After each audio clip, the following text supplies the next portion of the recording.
ہم شفاعت کریں گے تمہاری. لیکن اگر تم بندوں کا حق لے کر آتے ہو، ہم تمہاری کوئی مدد نہیں کر سکیں گے. معصوم کی حدیث ہے. لہٰذا بہت بہت دقیق ہے یہ نقطہ، یہ بہت ہی امپورٹنٹ پوائنٹ ہے جس کی طرف ہمیں اور آپ کو کرنا ہے توجہ. اور آف کورس ظاہر ہے کہ ہم اور آپ مسئول ہیں اپنے گھر والوں کے، اپنے اولاد کے، چاہے وہ ابھی چھوٹے ہوں یا نوجوانی میں ہوں یا جوان ہو چکے ہوں. خدا ہم سے سوال کرے گا کہ ہم نے کیا کیا. ہم نے جب شادی کی، اولاد پیدا کی، اور اولاد سے خدا نے ہماری زندگی کو سنوارا، زینت دی، مال عطا کیا، ہم نے اس سے کیا فائدہ اٹھایا یا نقصان اٹھایا؟ کیا ہم نے دوسروں کو فائدہ پہنچایا یا نقصان پہنچایا؟ اور اسی وجہ سے آپ دیکھیں کہ بہت آسان ہے یہ کہنا، لیکن عمل کرنا شاید بہت مشکل ہے، لیکن ناممکن نہیں ہے. جناب بہلول کا وہ واقعہ آپ نے ضرور سنا ہوگا کہ جب جناب بہلول جو ہے وہ ان سے بات ہو رہی تھی تو کہا کہ تم کس طرح سے قیامت میں جواب دو گے؟ تو کہا بہت آسان ہے، میں توے پہ چڑھ جاؤں گا اور کہہ دوں گا کہ میرے پاس کیا ہے مال میں. تو کہا ایک جو کی روٹی، گدڑی اور ایک اور کوئی چیز تھی. 3 چیزیں تھیں. بہلول نے بڑی آسانی سے جو توا گرم کیا، اس کے پر چڑھے، کہا اور اتر گئے، پاؤں جلے بھی نہیں. لیکن جس شخص نے سوال کیا تھا اس کے پاس ایک مال و دولت کا خزانہ تھا. ظاہر ہے وہ تو ابھی سوچنے میں ہی تھا کہ پاؤں جل کے جو ہے وہ اس میں آبلے پڑ گئے، وہ چیختا ہوا کراتا ہوا اتر گیا. تو ہم اور آپ اس حوالے سے تھوڑا سا توجہ کریں انشاءاللہ، ایک کے بعد ایک چھوٹے چھوٹے بیبی سٹیپس. جب ہم ایک قدم اٹھاتے ہیں تو خدا 10 قدم آگے بڑھاتا ہے، اس کی رحمت کے ساتھ. رحمت و وسعت کل شیء، اس کی رحمت کے ساتھ، اس کی توفیق کے ساتھ کہ جو میرا اور آپ کا رب ہے، ہمارا معشوق ہے، ہم اس کے عاشق بننے کی کوشش کریں. اور اسی وقت عشق مکمل ہوتا ہے کہ جب ان چیزوں کو رد کر دیں، چھوڑ دیں، دور ہو جائیں کہ جو ہمارے معشوق کی نظر میں حرام ہے، یا جو پلید ہیں، یا جو خراب ہیں، جو بری ہیں، جو وہ پسند نہیں کرتا. لہٰذا طریقہ ٹپ ایک یہ آ گئی آج کی میرے خیال اس گفتگو میں یہاں تک کہ ہم ان گناہوں کے کانسیکوینسز کو سمجھیں، دیکھیں کہ اگر خدا نخواستہ ہم سے کوئی گناہ کبیرہ سرزد ہو رہا ہے، اول تو ریئلائز کریں. پہلے یہ بھی ہوتا ہے کہ ریئلائزیشن ہی نہیں ہوتا، ریکگنائز نہیں کرتے کہ یہ گناہ ہے.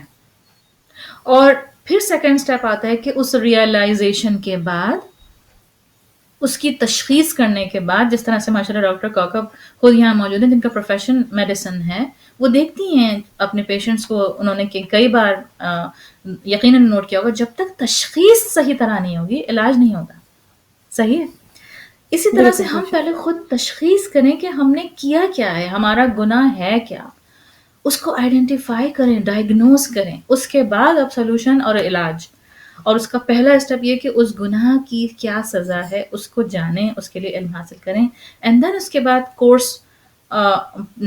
آف پلان اس کے لیے پلان کریں، جس طرح سے ہم دوسری چیزوں کے لیے پلاننگ کرتے ہیں اپنی زندگی میں، اور اس کے لیے ہم پلان کریں. اور اس میں ایک اور ٹپ جو ہے وہ یہ ہے، علماء بیان کرتے ہیں، وہ یہ کہ ہم اپنی وصیت لکھیں.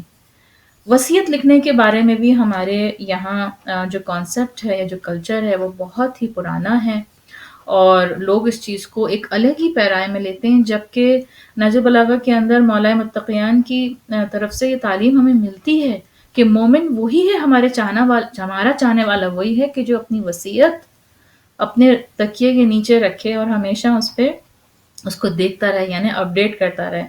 کہ مثلا میرے کیا واجبات مجھ پر ہیں، میں نے کیا غلطیاں کی ہیں، یا مثلا میں نے کون سی نمازیں صحیح طرح نہیں پڑھی ہیں، میں نے جب مجھے آگہی نہیں تھی تو میں نے وضو صحیح کیا تھا، کیا میری قرأت صحیح تھی، کیا میرا حجاب نماز درست تھا، کیا میں مسائل نماز سے واقف تھا، کیا میں نے خمس ادا کیا تھا، کیا میں نے بغیر خمس کی ہوئی جگہ پر نمازیں پڑھی تھی. بہت سارے پہلو ہیں کہ جہاں ہم اگر کوشش کریں، دقت کریں، تو ان چیزوں کو ہم اپنی وصیت میں مینشن کریں. ہمارے جتنے سارے روزے قضا ہیں، اسپیشلی خواتین کے ساتھ ہوتا ہے کہ جو پریگننسی میں یا نرسنگ کے وقت خواتین روزے چھوڑ دیتی ہیں، وجوہات ہو جاتی ہیں، میڈیکل ایشوز ہو جاتے ہیں، تو انہیں بھی ہمیں پورا کرنا ہے، وہ بھی ہم پر واجب ہے جب ہم اس فیز سے نکل آتے ہیں. اسی طرح اگر مثلا فرض کریں کہ خدا نے استطاعت دی، حج واجب ہو گیا اور ابھی تک ڈیلے کرتے چلے آ رہے ہیں کہ جی نہیں پہلے بچوں کی شادیاں کر دیں اور یہ کر دیں اور وہ کر دیں، تو اپنی چیزوں کو اسٹریٹ اپ کریں، اپنے وصیت نامے کو لکھیں، اس کو روزانہ اپڈیٹ کریں. اگر تھوڑی تھوڑی نمازیں پڑھنا شروع کر دی ہیں قضاء عمری کے طور پہ، یا ان سالوں کے طور پر کہ جب آگہی نہیں تھی، معرفت نہیں تھی، مسائل معلوم نہیں تھے، تو ایک چھوٹا سا جرنل مینٹین کریں. اس میں اپنا جو ہے وہ انالیسس کرتے جائیں، لکھتے جائیں کہ مثلا اس سال کی میں نے پڑھ لی. اسی طرح بہت سارے لوگ نماز آیات قضا کر دیتے ہیں، نماز آیات سے واقفیت نہیں ہے یا نہیں پتا تھا پہلے. تو آپ کو پتہ ہے کہ ہر سال سورج گرہن اور چاند گرہن تو ہوتا ہے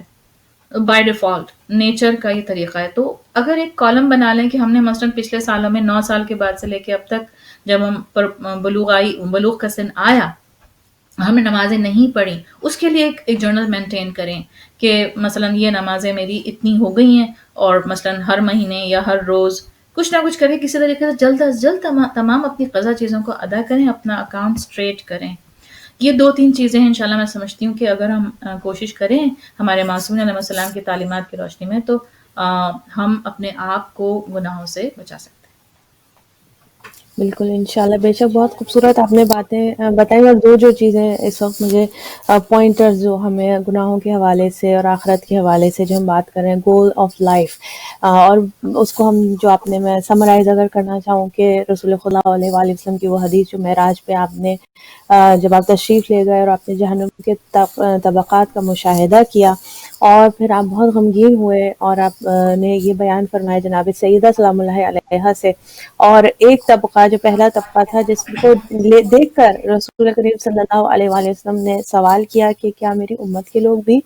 جہنم میں جائیں گے؟ اور جناب جبرائیل علیہ السلام نے جو ہے وہ مثبت جواب دیا کہ ہاں بالکل، آپ کی امت کے جو گناہگار جو کہ گناہ کبیرہ میں مبتلا ہوئے اور بغیر توبہ کے اس دنیا سے چلے گئے. اور اس پر ہم نے یہ بات کی کہ ایک بات تو یہ کہ اگر گناہ سرزد ہو جائے تو اس کی توبہ کی گنجائش، جب تک کہ پروردگار عالم نے ہمارے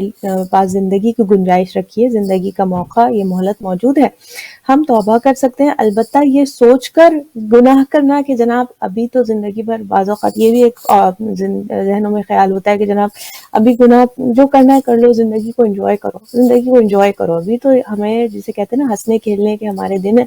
جب بڑھاپا آئے گا اور 50 55 60 سال کے جب ہو جائیں گے، جب اچھی طرح زندگی کو انجوائے کر لیں گے، تب پھر ہم توبہ بھی کر لیں گے، تب ہم عبادتیں بھی کر لیں گے، اور یہ سارے کام ہم تب کر لیں گے. جبکہ زندگی کا کچھ بھروسہ نہیں ہے، اور نہیں معلوم کہ ایسا گناہ جو یہ سوچتے ہوئے کیا جائے کہ اللہ تعالیٰ سے بعد میں، یہ عمر سعد کا طریقہ ہے. بہت میں سخت جملہ استعمال کر رہی ہوں، لیکن یہ پرسپیکٹو، یہ مطمع نظر، یہ سوچ جو ہے، یہ عمر سعد کی سوچ ہے. ہمیں یہ ڈیسائیڈ کرنا ہے کہ کیا ہم حسینی ہیں یا یزیدی ہیں. باہر طور کوئی بھی مومن مومنہ برداشت نہیں کر سکتا کہ اسے خدا نہ خواستہ یزیدی کہا جائے، یعنی کہا بھی جائے، کہہ بھی کوئی مذاق میں بھی یزیدی کہہ دے تو ہم اس چیز کو برداشت نہیں کر سکتے. اور اگر واقعتاً حقیقت پہ غور کیا جائے تو گناہ اس سوچ سے سرزد کرنا، گناہ اس سوچ سے کرنا کہ کل میں اس کی معافی مانگ لوں گا، یہ عمر سعد کا طریقہ تھا کہ ابھی تو میرے سامنے دنیا ہے، رہ کی حکومت ہے، رہ کی حکومت مل جائے گی. اور اس کو یہ معلوم تھا، یہ ایسا نہیں تھا کہ وہ نہیں جانتا تھا امام حسین علیہ السلام کا مقام کیا ہے. وہ امام حسین علیہ السلام کے مقام و مرتبے اور منزلت سے اچھی طریقے سے واقف تھا، جانتا تھا کہ جو گناہ کرنے جا رہا ہے وہ عظیم ترین گناہ ہے. لیکن اس کی خام خیالی یہ تھی کہ اس گناہ کو کر کے وہ اس کے بعد توبہ استغفار کر، تو گویا دنیا بھی، جسے وہ کہتے ہیں نا کہ نہ، لیکن ہوتا یہ ہے کہ جو اصل حقیقت ہے، غالب نے جو بڑا اچھا ایک شعر کہا ہے کہ رات بھر خوب پی اور صبح کو توبہ کر لی، رند کے رند رہے ہاتھ سے جنت نہ گئی. یہ کون سا یہ طریقہ جو ہمارے ساتھ والا طریقہ ہے. لیکن جو اصل حقیقت ہے وہ یہ ہے، نہ خدا مل سکا نہ وصال صنم، نہ ادھر کے رہے نہ ادھر کے رہے. تو لہٰذا جب انسان جو ہے وہ گناہ اس سوچ سے کرتا ہے تو ایک بہت بڑی انسان کے ساتھ، اور یہ قرآن کریم نے بار بار اس کی تکرار کی ہے، ختم اللہ علی قلوبہم، دلوں پر مہریں لگا دی جاتی ہیں، سماعتوں پر مہریں لگا دی جاتی ہیں، آنکھوں پر پردے ڈال دیے جاتے ہیں. یعنی گناہ جب اس نہج پر پہنچ جاتے ہیں تو توفیق توبہ ہی سلب ہو جاتی ہے انسان کو. توبہ کی توفیق ہاں زندگی ہے، لیکن زندگی میں اللہ سبحانہ وتعالیٰ بعض اوقات گناہ اللہ محفوظ رکھے، ایسے گناہوں سے ہمیں توفیق توبہ انشاءاللہ عطا فرمائے، ایسے گناہوں سے محفوظ رکھے کہ جو توفیق توبہ سلب کر لیتے ہیں، اللہ تعالیٰ پھر توفیق ہی نہیں دیتا۔ دیکھیے توبہ کی توفیق بھی اللہ کی طرف سے ایک تحفہ ہے، اللہ کی طرف سے جو ہے وہ ایک انعام ہے، اللہ کی طرف سے ایک لطف ہے کہ ہم توبہ کر سکیں اپنے گناہوں کی، کیونکہ باہر تو اور ہم ایک بندہ خاکی ہیں، بندہ حقیر ہیں، جو مولا کائنات فرماتے ہیں مسکین، مستقیم، ضعیف، حقیر بندے ہیں، غلطی کرنے والا انسان ہے، مٹی سے بنا ہوا، یہ سڑی ہوئی مٹی سے بنا ہوا انسان ہے۔ ہم غلطی کریں گے، لیکن اللہ سبحانہ تعالیٰ کا لطف ہے، احسان ہے کہ اس نے توبہ کا ایک دروازہ ہمارے لیے جب تک زندگی باقی ہے، جب تک کہ انسان موت کو دیکھ نہ لے، جب تک کہ ملک الموت کو جب مشاہدہ کر لیا، مثلا یہ کہ اب موت یقینی ہو گئی، اس وقت توبہ جو انسان کا توبہ کرنا کام نہیں آتا۔ باہر تو وہ ایک الگ ہم بات کریں گے انشاءاللہ کبھی اللہ نے موقع دیا تو،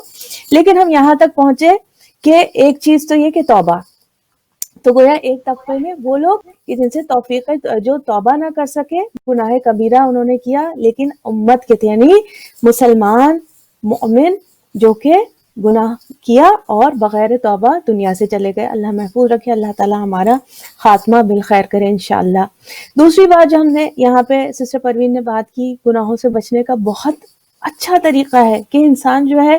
وہ یہ ذہن میں رکھے کہ اس گناہ کا نقصان کیا ہے۔ وہ عذاب جو کہ رسول کریم صلی اللہ علیہ وآلہ وسلم نے معراج پر جا کر جن عذابوں کا مشاہدہ کیا،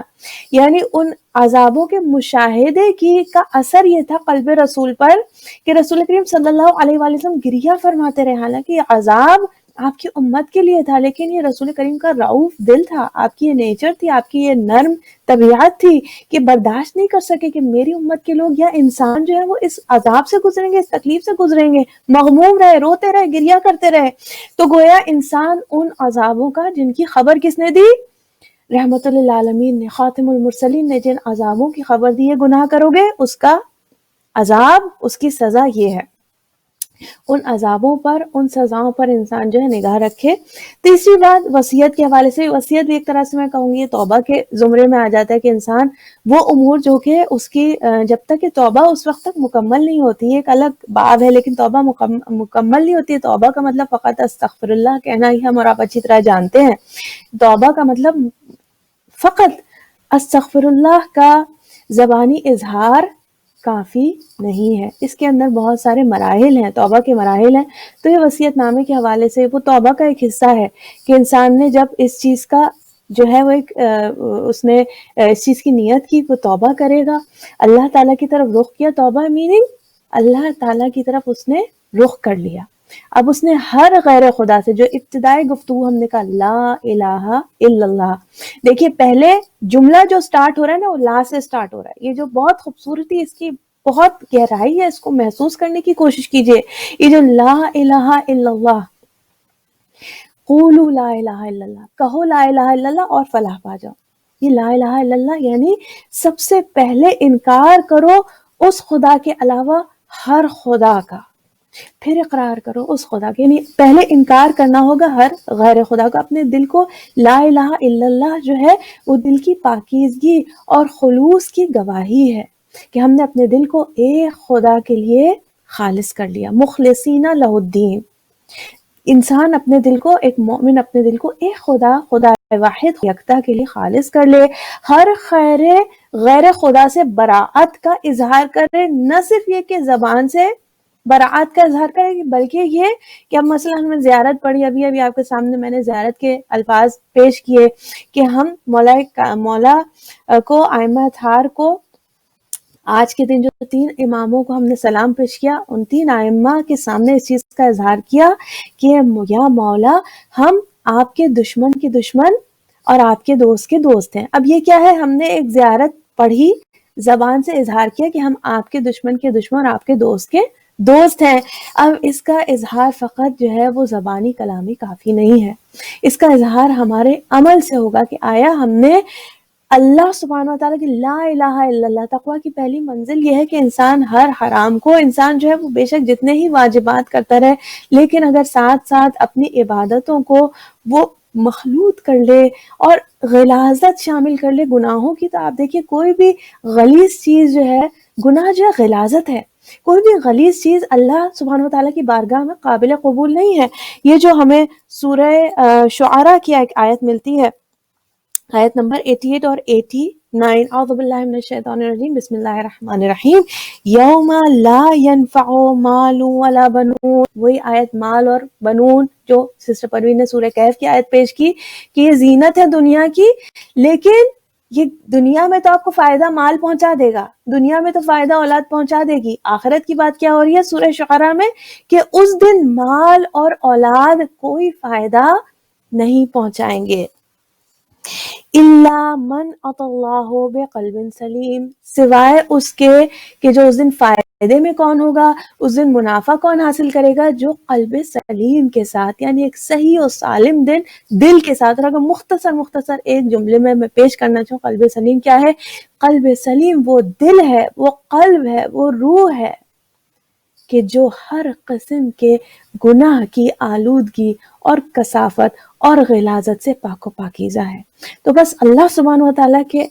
بارگاہ میں روز قیامت، روز جزا، اگر کوئی منافع حاصل کرنے والا ہے تو وہ کہ جو قلب سلیم کے ساتھ، ایک سالم دل کے ساتھ جو ہے اللہ کی بارگاہ میں انشاءاللہ حاضری دے۔ انشاءاللہ اس بات کو ہم تھوڑا اور آگے بڑھائیں گے۔ میں چاہوں گی سسٹر پروین اس حوالے سے آپ کچھ اور مطالب پیش کیجئے انشاءاللہ ناظرین کے سامنے۔ جی، میں اسی حدیث مبارکہ کو آگے بڑھانا چاہوں گی، ہم اور آپ انشاءاللہ مل کر اس سے تبرک حاصل کریں، کہ جو میں نے شروع میں انشاءاللہ سٹارٹ کی تھی کہ جس وقت رسول اللہ 3 دن تک روتے رہے اور یہاں تک کہ چوتھے روز حضرت فاطمہ زہرا سلام اللہ علیہا بابا کی زیارت کے لیے آئیں، جب آپ نے دیکھا کہ حضور کا چہرہ اقدس خاک پر ہے، گریے سے آنسوں سے مٹی گیلی ہو گئی ہے،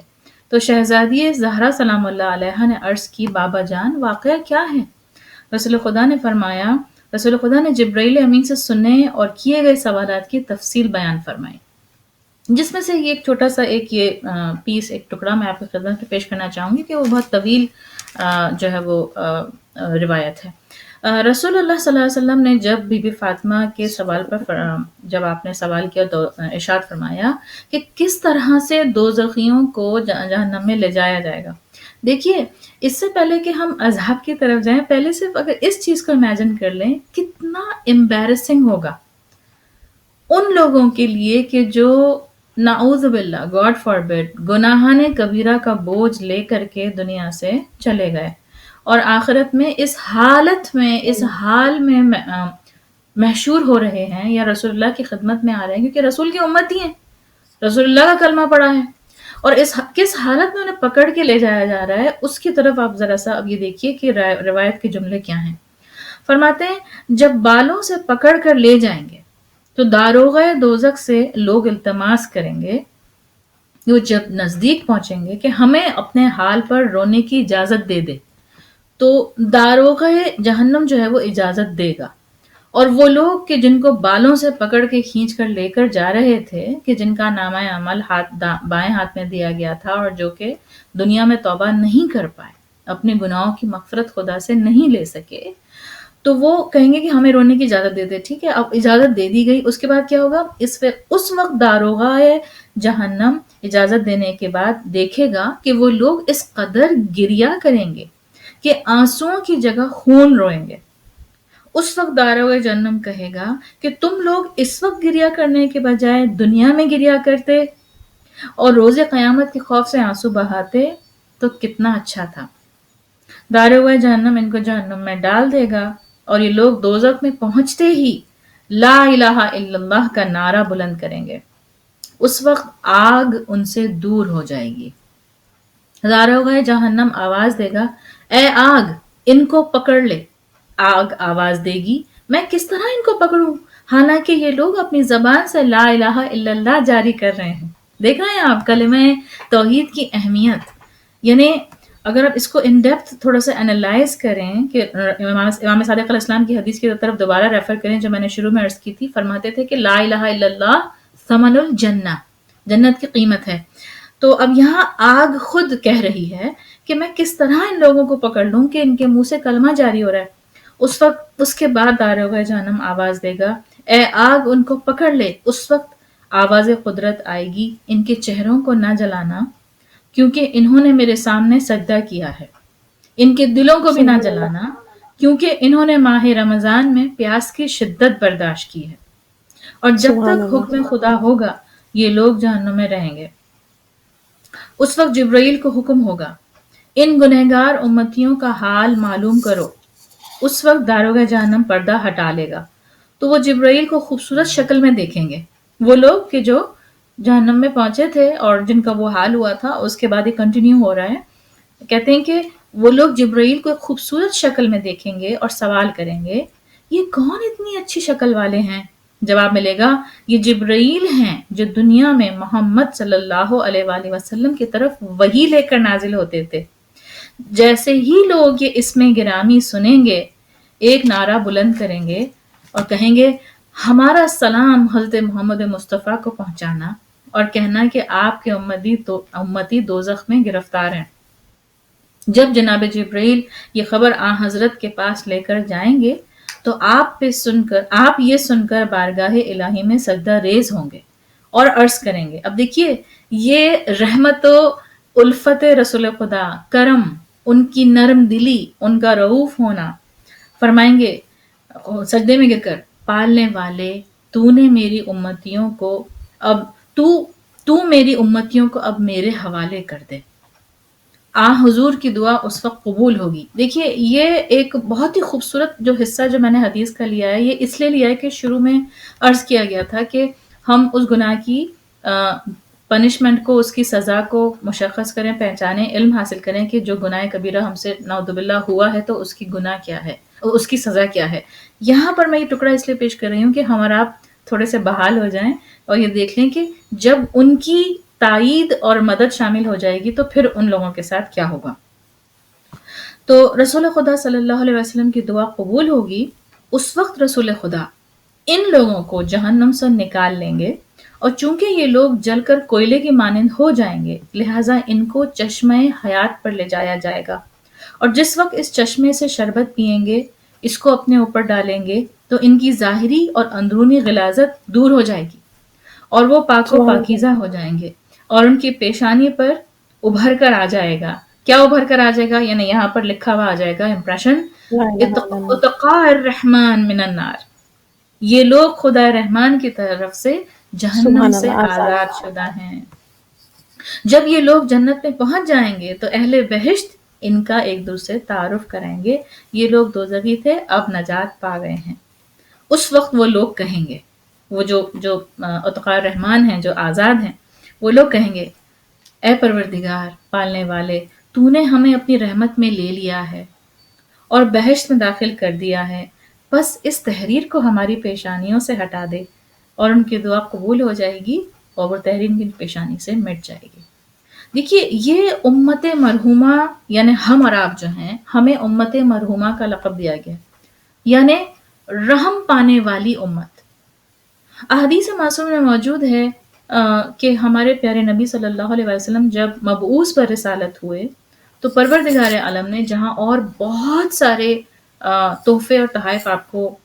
عطا کیے، معراج پر جب تشریف لے گئے، آپ نے بہشت کے نظارے بھی کیے، جہنم کے بھی کیے، اور طبقات کو بھی دیکھا. دونوں جگہ پر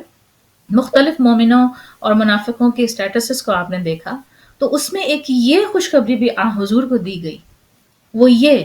کہ آپ کی امت کے اوپر یہ کرم ہے، یہ رحم ہے کہ جب یہ گناہ کرتے ہیں، کچھ روایات میں ہیں 3 دن تک، کچھ روایات میں ہیں 7 گھنٹوں تک، مختلف روایات ہیں، اس وقت تک اس گناہ کو لکھا نہیں جاتا نامہ اعمال میں. اور فرض کر لی کہ اگر ہم زیادہ نمبر لے لیں اپنے دل کو جو ہے نا بہلانے کے لیے، اپنے آپ کو جو ہے ذرا زیادہ رحمت خدا کی طرف مائل کرنے کے لیے، فرض کریں 3 دن تک خدا نہیں لکھتا، کوئی گناہ سرزد ہوا، اور چونکہ دونوں فرشتے رقیب اور عتید موجود ہیں دائیں اور بائیں کندھے پر، بائیں کندھے والا جو ہے وہ کہتا ہے کہ نہیں، مجھے اجازت نہیں ہے کہ میں اس کا یہ گناہ ابھی تحریر کروں. تو کیوں؟ اس کی وجہ کیا ہے؟ کیوں تاخیر ہے؟ کیوں ڈیلے ہے؟ کیوں یہ رحم کیا گیا؟ کیا یہ مرسی ہے خدا کی؟ تو فرماتے ہیں معصوم کی حدیث، چونکہ تم محمد کے ماننے والے صلی اللہ علیہ وسلم، وہ رحمت للعالمین ہیں، لہٰذا میں اور آپ اس اپرچونٹی کو، اس بلیسنگ کو جو ہمیں دی گئی ہے، ہم اس سے فائدہ اٹھائیں. اور اگر ہم سے کوئی گناہ سرزد ہو گیا ہے، کوئی گناہ کبیرہ جس میں بہت سارے مایوسی، قطع رحمی، جھوٹ اور بھی بہت ساری چیزیں ہیں، واجبات کا انجام نہ دینا، ٹھیک ہے نا، اگر ہم سے خدا نخواستہ ان میں سے کوئی گناہ ہو گیا ہے تو اپنے گناہ کو 3 دن کے بعد رقم ہونے سے پہلے بچا لیں. اور اس کا بہترین طریقہ کہ ہم توبہ کر لیں، استغفار کر لیں، انشاءاللہ. اور توبہ بھی ایسی سچی ہو کہ جو اس بات کا ہم خود سے پلیج کریں، خود سے وعدہ کریں اور پھر اللہ سے وعدہ کریں کہ ہم اس چیز کو ریپیٹ نہیں کریں گے، ہم اس کی چیز کی طرف دوبارہ نہیں جائیں گے. انشاءاللہ. سسٹر پروین اس وقت تھوڑا سا انشاءاللہ. میں آپ کو جی جی انٹرجیکٹ کروں گی تھوڑی سی بات آپ کی، کیونکہ پروگرام کا جی وقت ہمارا بالکل اختتام پہ پہنچا. بہت اچھی بات، بہت آپ نے خوبصورت حدیث پیش کی. پروردگار عالم انشاءاللہ اس کا ثواب آپ کو بہترین اجر عطا فرمائے انشاءاللہ. ناظرین، پروگرام کا وقت جو ہمارے پاس جو ہے وہ بالکل اب ختم ہو گیا ہے. میں سسٹر پروین کا شکریہ ادا کرنا چاہوں گی انشاءاللہ. اور اسی گناہوں کے حوالے سے اور کس طریقے سے گناہوں سے اپنے آپ کو محفوظ رکھا جائے،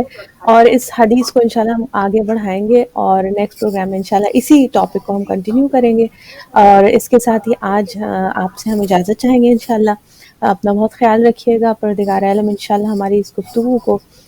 دنیا اور آخرت میں ہمارے لیے، ہمارے مرحومین کے لیے، ہمارے آنے والی نسلوں کے لیے، ہماری اولادوں کے لیے صدقہ جاریہ اور زیادہ راہ آخرت میں اور دنیا میں انشاءاللہ قرار دے انشاءاللہ. انشاءاللہ ہماری توفیقات کو پروردگار عالم انشاءاللہ اضافہ فرمائے. اس کے ساتھ ہی ناظرین آپ سے ہم اجازت چاہیں گے. آپ انشاءاللہ کل پھر آپ سے ملاقات ہوگی، اور سسٹر پروین انشاءاللہ نیکسٹ ٹیوزڈے ہمارے ساتھ اسی ٹاپک کے ساتھ کنٹینیویشن میں انشاءاللہ ہمارے ساتھ موجود ہوں گی انشاءاللہ. اپنا بہت خیال رکھیے گا. پروگرام کو اختتام تک پہنچاتے ہیں. والسلام علیکم ورحمۃ اللہ وبرکاتہ. فی امان اللہ.